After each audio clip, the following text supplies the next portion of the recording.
नमस्कार. आपण ऐकत आहात नाते जुळले मनाचे मनाशी. लेखिका वेदिका केळकर वाटवे. ऐकत आहोत भाग 10. अर्णव आवरून आला. आई त्याच्याशी बोलत होती. कळवतो म्हणून सांगत होती. आईला थोडाफार अंदाज आला होता. त्याचं वागणं बोलणं त्यांना पण आवडलं होतं. थोडक्यात काय तर आईबाबांना मुलगा पसंत होता.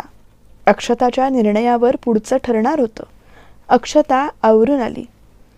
बाजारातून काय आणायचं आहे का? सामान काय आणू? बाबांना यायला किती वेळ आहे? जमलं तर सोबत येऊ आम्ही. सामान सांगते, लिहून घे, विसरू नको येताना. न विसरता आणते. तू यादी सांग. आई यादी सांगत होती तशी तिने लिहून घेतली. पिशव्या घेतल्या, पर्स, मोबाईल, यादी घेतली आणि तिने अर्णवला हाक मारली. अर्णव, आवरलं का? जायचं? हो. त्याने आईला नमस्कार केला. निघूया. काकू येतो. सावकाश जावा. पोचल्यावर फोन करा आठवणीने. आई येते ग. अक्षताने ब्लू जीन्स आणि पिंक टॉप घातलेला, केसांचा बन, कपाळावर टिकली, डोळ्यावर चष्मा, गळ्यात अडकवलेली क्रॉस बॅग. निघूया? अर्णवला तिने विचारलं. अर्णव तिच्याकडेच बघत होता. मस्त दिसत होती. तिने टिचकी वाजवली तसा तो भानावर आला.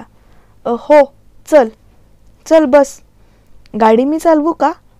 त्याला तिच्या मागे बसायला जरा वेगळं वाटत होतं. अक्षताने त्याला एक लूक दिला. भीती वाटत आहे का माझ्या मागे बसायला, की लाज वाटत आहे? हे ती मनातच बोलली. मला का भीती वाटेल? पण मी आधी असं कधी गेलो नाहीये इतकंच. अर्णवने तिच्या मनातलं ओळखलं असावं. तू चालव, मी बसतो मागे. थँक्यू. यात अक्षता मॅडम आपल्या हाताला भाजलेलं परत विसरल्या होत्या. ती अगदी व्यवस्थित गाडी चालवत होती. निघायला तसाही 2:30 वाजलेच. अर्धा पाऊण तास लागणार होता. 3, 3:15 ते तिथे पोचतील.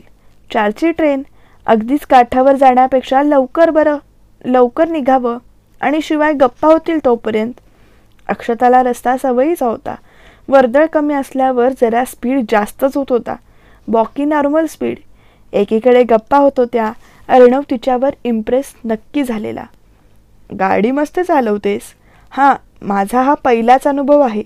मी अन्वीच्याही मागे गाडीवर कधी बसलेलो नाहीये. कायम मीच चालवतो गाडी आणि ती मागे. दादागिरी.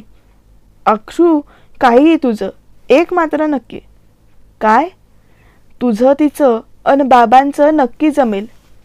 आणि आई? जमेल ना. तू जुळवून घेशीलच ना. आईचा स्वभाव थोडासा कडक आहे, पण प्रेमळही तितकीच आहे. आता राग की प्रेम निवडायचं हे तू ठरव. चुकीचं पटत नाही, कळेल तुला. त्यासाठी आधी तिला भेट व्हायला पाहिजे ना तिच्याशी. संवाद झाला पाहिजे. तुझ्या हातात आहे हे सगळं. तू आईवर गेलायस असं वाटतं. आईला कधी भेटलीस? नाही. तुमचा मित्र बोलत असतो. कौतुक सतत ऐकत असते. अर्णव हा विषय बोलताना एकदा तरी होतोच. तारीफ ऐकून मी त्याला म्हणायचे, एकदा भेटव तुझ्या या खास मित्राला. त्याने भेट घडवून दिली. पण काय मॅडम? काय नाही. अक्षू, बोल ना पुढे. ॲज अ फ्रेंड ओळख हवी होती आणि तू तर डायरेक्ट सिक्सरच मारलास. अर्णव हसायला लागला. हसणं कंट्रोल करत, इतकी काय तारीफ केलीस, ऐकलीस की ज्यावर व्यक्ती फिदा झाली आणि भेटायची उत्सुकता होती? चिडका, रागीट, काळजी करणारा, मनातलं ओळखणारा, समोरच्याला बोलकं करणारा, थोडासा शांत, समंजस, संस्कारी, समोरच्यांचं मन जपणारा, छोट्या छोट्या गोष्टीत आनंद मानणारा, हसतमुख, सोज्वळ आणि बरंच काही. इतकं सगळं विराज बोलला. विराजच्या नावावर तुझं मत खपवत आहेस का? त्याने एक भुवई वर करत विचारलं. अक्षताने जीप चावली. उतर, रेल्वे स्टेशन आलंय, इथे गाडी लावायची आहे. तिने अलगत विषय बदलला. अर्णव खाली उतरला. त्याने बॅग घेतली. तिने गाडी लावली आणि ते दोघे आत गेले. 3:10 झालेली. 4 वाजता ट्रेन सुटते. त्याआधी 15 मिनिटं येते. त्यामुळे ते अगदी वेळेत आलेले असतात. अर्णवचं लक्ष तिच्या हाताकडे जातं. भाजलेला असताना गाडी चालवल्यामुळे हात लालेला झालेला असतो.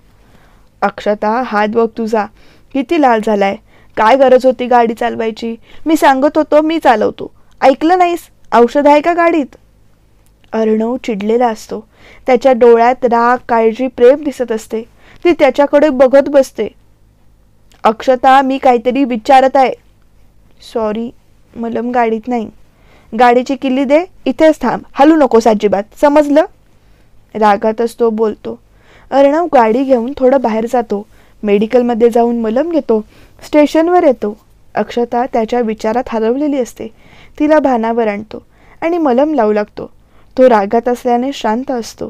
तिच्याकडे बघतही नाही की बोलतही नाही. अर्णव, आपल्याला आता आज जायला पाहिजे. तो पुढे चालायला लागतो. अक्षता त्याला हाताला धरून थांबवते. अर्णव रागात एक कटाक्ष टाकतो आणि तिच्या हातातून हात सोडवतो. अक्षताच्या डोळ्यात पाणी येतं.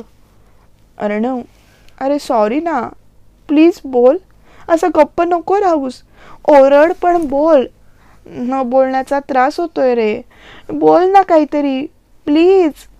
डोळ्यातून पाणी बाहेर येत तिनं अश्रू रोखायचा प्रयत्न केलेला असतो. अर्णव त्याच्याही नकळत तिचे अश्रू पुसतो. समोर बघायला लागतो. अर्णव, पुढे बोल, ऐकत आहे. चिडलायस? मग मी काय करायला पाहिजे? चिडलायस हा काय प्रश्न विचारतेस? तुला स्वतःची अजिबात काळजी नाही का घेता येत? एकदा हाताकडे बघ तुझ्या. सॉरी ना, नंबर दे ना तुझा.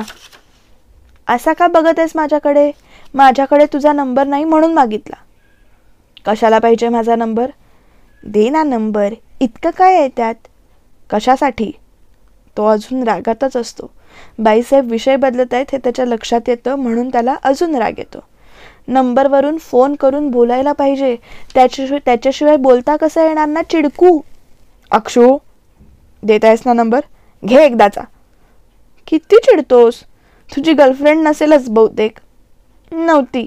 पण तुला कसं समजलं? तुझ्या रागाला घाबरले असतील. चिडकू असं म्हणत ती हसायला लागली. आता तुला या चिडण्याची आणि रागाची सवय करून घ्यायला पाहिजे. बघ, अजून विचार करू शकतेस. चिडण्याची घ्यायला लागेल? राग तो काळजीतूनच येतो. रागात सुद्धा प्रेम आणि काळजी आहेच. सवय होईलच की हळूहळू. विनाकारण चिरायचं नाही हा. फक्त राग सहन होईल एक वेळ, पण तुझा अबोला सहन व्हायचा नाही. ती भावनेच्या भरात बोलून गेली. अर्णवला समजलं ती त्याच्या प्रेमात पडत होती. अर्णव तिच्याकडे बघून गालात हसत होता. त्याच्या चेहऱ्यावर असणारा आनंद बघून तिच्या लक्षात आलं. नकळत आपण काय बोलून गेलोय ते. तशी ती लाजली. माझं न बोलणं इतकं जाणवलं? गप्प होतो कारण मी खूप रागात होतो. पटकन काहीतरी बोलून बसलो असतो. बोलायचं असतं मग. मनात ठेवून तो राग वाटतो असं मला वाटतं. त्या 2 मिनिटात तुझा अबोला आणि माझ्याकडे न बघणं सहनच झालं नाही रे. त्यापेक्षा ओरडा खाणं बरं. हो का? हो, ट्रेनची वेळ झाली. तिचा चेहरा पडतो. ती दुसरीकडे बघते. अक्षता, माझ्याकडे बघ. अक्षता काहीच बोलत नाही. ती खाली बघत असते. बघ ना अक्षू, म्हणून स्वतःकडे वळवतो. नाराज का होतेस? परत भेटू लवकरच. असा चेहरा नको पाडूस. हसून दाखव बरं. तिच्या डोळ्यातून पाणी येतं. अर्णव ते पुसतो. तिचा हात आपल्या हातात घेत, रडतेस का? मला हसत हसत बाय कर. मी कायमचा तुला सोडून जात असल्यासारखं. त्याचे पुढचे शब्द तोंडातच राहतात. अर्णव, परत असं बोलू नकोस. कोणीतरी चिडलं वाटतं. मस्करी होती ग ती. असली मस्करी परत करायची नाही. केलीस ना तर तेव्हा समजेल. अजून राग आहे तर? बरं, मी काय म्हणतो, हे धर. खिशातून तो कॅडबरी बाहेर काढतो. आता तरी राग नाही ना? थोडासा गेला, पण ही तू कधी घेतलीस? मेडिकलमध्ये. रागात असूनही कॅडबरी, याला म्हणतात प्रेम. अर्णव तिच्याकडे भुवई वर करून बघतो. तशी ती हसते, कॅडबरी फोडते, त्याला देते आणि स्वतः खाते. थँक्यू माझ्या आयुष्यात येण्यासाठी. You too. ट्रेनची अनाऊन्समेंट होते. ट्रेन येते. तो आत जाऊन बसतो. जाता जाता, सावकाश जा. पोचल्यावर फोन कर आणि मलम लाव न विसरता. काळजी घे. हो, तू सुद्धा फोन कर आणि काळजी घे. काय वाटतं तुम्हाला? झाली ना यांच्या नात्याची सुरुवात? कसा असेल यांचा प्रवास? जाणून घेण्यासाठी ऐकत रहा नाते जुळले मनाचे मनाशी लेखिका वेदिका केळकर वाटवे. धन्यवाद.